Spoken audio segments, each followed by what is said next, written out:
Hello and welcome, fellow digital soldiers, to True Reporting. It is the 25th of August, and on today's podcast, we will be discussing the difference between the views on the RNC and the DNC, as we can see here coming at us from the New York Post. The RNC 2020 opening night ratings on C-SPAN blew away the DNC viewership. It's not even close. The walkaway movement is in full flex mode. You're seeing it. I'm witnessing so many of my friends that are walking away from the Democrat Party. It's too much. This cancel culture has got to go. It's gone too deep, and it's delving into God, taking God out of the Pledge of Allegiance.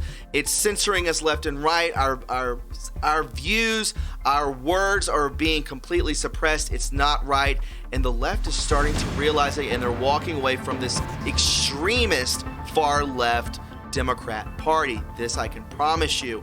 Also, we can see here the Republican convention is proof that the party of Bush, McCain, and Romney is dead. The president has come in here, this Trump family, and has completely converted the Republican Party to more of an awakened party. This is not conventional by any means. It's a beautiful sight to see. It's for the betterment of humanity. It is for transparency, and I like it a lot. We'll be going over some 8kun posts and a lot more on today's show, guys, so I hope you are ready for a great podcast. And as usual, my friends, it is always an honor for me to be on the front lines with you each and every day in and day out, because in the end, where we go one, we go all. Hey guys, I wanted to tell you about my sponsor, NobleBitcoin.com. Did you know that Bitcoin has surged past $12,000? Pretty remarkable. And Bloomberg says it will go up to $28,000. Some are even predicting it will make a run to $500 this year. As the pandemic shows no signs of slowing down and the country is officially in a recession, the dollar is losing its value, and we all know this. It's time to invest in currencies that are on their way up, like Bitcoin. This is so true. And if you want to know more about your options, the Noble Bitcoin team is here to help. Call them today at 877-646-5347 or go to www.noblebitcoin.com. Again, that is www.noblebitcoin.com. Thanks, guys, for listening to this ad, and I hope you enjoy the podcast. All right, guys, it's good to have you aboard. Before we get into today's podcast, would you please be so kind as to subscribe to my backup channel, True Reporting 2.0. This main channel is under heavy censorship, so please do your part in subscribing to True Reporting 2.0. Also, guys, please follow me on Twitter at True Reporting, and don't forget to leave a like. And with that being said, my friends, let's go ahead and hop into today's podcast. This is True Reporting. So coming at us from the New York Post, as we can see here, the RNC 2020 opening night ratings on C-SPAN blew away the DNC viewership. As I said at the beginning of the intro to this video, that the walkaway movement is like we've never seen before. The opening night, as we can see here, night of the 2020 Republican National Convention, blew last week's Democratic snooze fest out of the water, and that is an exact word for it. Drawing in 6 times more viewers on C-SPAN's live stream, approximately 440,000 people tuned in to watch the first night of the virtual GOP convention on Monday, compared to just 76 miserable thousand views on the first night of the DNC, according to a Hill report. Just wait till Thursday, guys, when Trump gets onto that stage and lets loose. It's going to be one for the record books. This I can promise you. And as I said earlier, that I am not pulling your leg when I could see all 50 states going red. This is an election the likes we have never seen. It is going to be biblical. It is the most important one ever. If the Democrats win, the United States of America burns to the ground. This I can promise you. While the Democratic gathering boasted speeches from big names such as former First Lady Michael Obama, who gave a rousing endorsement of Sleepy Joe Biden, and drew the ear, I believe it's what it's pronounced, of President Trump, far more people tuned in to see Donald Trump Jr., absolutely, Nikki Haley, not so much for me, and the gun-wielding McCloskeys bash Biden. The more traditional TV ratings from the Nielsen won't be out until Tuesday afternoon. Last week's 2020 Democratic National Convention tanked in the Nielsen ratings. It's hilarious compared to the 2016 opening festivities, where Thick Ankles was crowned the nation's first female presidential nominee. Viewership was down as much as almost 50% on the broadcast networks. This is Mockingbird, guys. CBS, NBC, and ABC. The most of the networks, including Fox, ABC, and CNN, still averaged 18.68 million viewers, but that was a 28% plunge from the opening night of the 2016 DNC. My God, it is dismal. One of the most viral highlights from Monday's RNC kickoff was an impassioned broadside from Don Jr.'s girlfriend, Trump campaign advisor Kimberly Guilfoyle, I believe that's how it's pronounced, which immediately blew up on social media. I understand that she was really pumped up. She came out swinging. There's nothing wrong with that. What's taken place against the Trump family is absolutely disgraceful, and more power to her, guys. Moving forward, I wanted to show you this. This is extremely important in my eyes. The Republican convention is proof that the party of Bush, McCain, and Romney is dead. The Democratic Party propaganda machine, more commonly known as the mainstream media, has been gushing over the establishment Republicans who appeared at the Democratic National Convention to denounce President Trump and endorse Joe Biden. They are, of course, blackmailed. But as last night's Republican National Convention showed, the days of the Republican Party being a pale shadow of the Democrats are over. In 2020, as in 2016, but not for a considerable period before that. We actually have a choice, not an echo, as Barry Goldwater offered America way back in 1964. As rating America's presidents, an American first look at who is best, who is overrated, and who was an absolute disaster, demonstrates the United States has been under the control of what is essentially a one-party system in two factions since at least the early 1950s. Remember, Democrats and Republicans are part of the same bird, and President Trump stands alone, my friends, and that's why it is so different now. One of the most damaging aspects of the presidency of Dwight D. Eisenhower, the first Republican president since the onset of the Great Depression, was his refusal to challenge the basic premises of the New Deal. That's how we got into this fix. The Eisenhower administration was generally a period of great prosperity. However, after 20 years of New Deal expansions of the government, it was widely expected by observers from both parties that Eisenhower would at least attempt to fight the Leviathan and diminish the gargantuan and ever-growing federal government, which he tried. Instead, he did little to halt the expansion of federal power. He resisted numerous measures that would have repealed or rolled back New Deal programs. He was determinately bipartisan, going along with numerous Democratic initiatives, even when they involved the centralization that he warned against. In 1954, he stated his guiding philosophy, in quote, "I have just one purpose, outside of the job of keeping the world in peace, and that is to build up a strong progressive Republican Party in this country.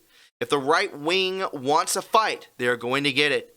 If they want to leave the Republican Party and form a third party, that's their business.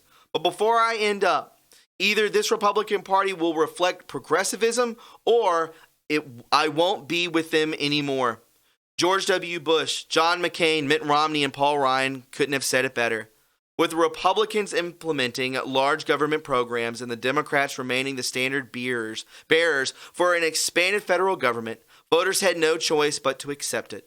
Even Eisenhower realized this in 1964. 3 years out of office and a popular and respected elder statesman, he wrote in an article for the Saturday Evening Post entitled "Why I Am Republican." In it, he declared, "I am increasingly disturbed by the steady, obvious drift of our nation toward a centralization of power of the federal government. And in this fact is found the primary reason why I sincerely urge all voters, no matter their present political affiliations, to take a fresh, thoughtful look at the basic Republican philosophy and Republican performance as compared to that of the Democrats. For the hard fact is that under many years of the Democratic Party leadership, our country has been lured into the easy way, a path of federal expediency, which, like a narcotic, may give us a false sense of well-being, but in the long run is dangerous to our future. Our basic rights, our moral fiber, and our individual freedom could be no more." As he says right here, that we are being treated and given a narcotic. What does that mean? That means we are put to sleep, my friends. They have lulled us to sleep. They have sold us out this entire country. They have completely ruined this country, and now we are taking it back through the Great Awakening.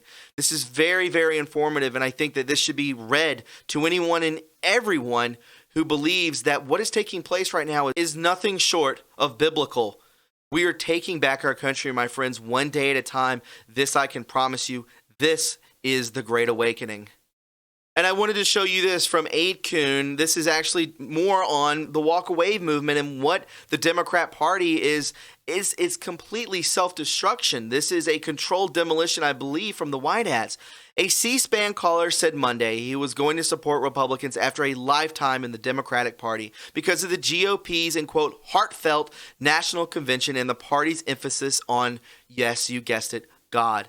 I just want to say that after watching the convention tonight, I am definitely changing my vote to Republican, said the caller, who identified as a resident of Lorain, Ohio, named Rick. I'm going to file with the Republican Party now.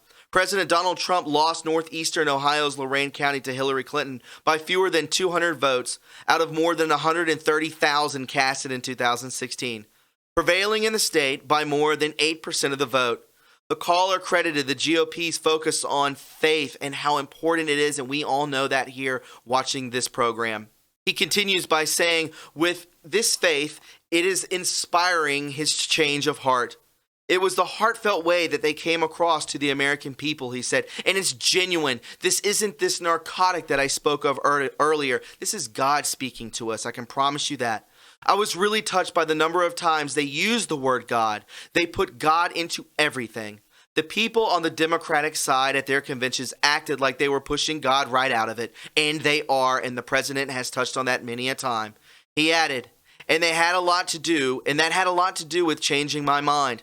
My friends, I'm letting you know this right now, that this election is the most important election in our history of this country, and we need to get out and vote. Switching gears, I wanted to bring this to your attention. Joe DeGenova says Brennan appears to be a witness against Comey in the Durham inquiry. That is John Brennan. Here we go. He says former FBI Director James Comey appears to be at the center stage of the criminal inquiry into the Russia investigation, according to former U.S. Attorney Joe DeGenova. Over the past few days, former CA Director John Brennan was interviewed by U.S. Attorney John Durham's team at CA headquarters in Langley, Virginia, after which his longtime aide said he was told he is not, in quote, a subject or a target. That I did look down upon, but moving forward, of a criminal investigation, and Comey told CBS News on Sunday that he, in quote, can't imagine being a target of the inquiry. These people are insane. During an appearance on Monday on the WMAL's Morning on the Mall show, DeGenova said a lawyer whose work was caught up in the Ukraine impeachment controversy surmised that Brennan is now a witness against Comey. Oh my goodness. I don't know whether he's a target or not. I can't concede to the fact that he isn't given that Kevin Kleinsmith guilty of the plea last week. But there's no doubt that Comey is at the center of the investigation, he said.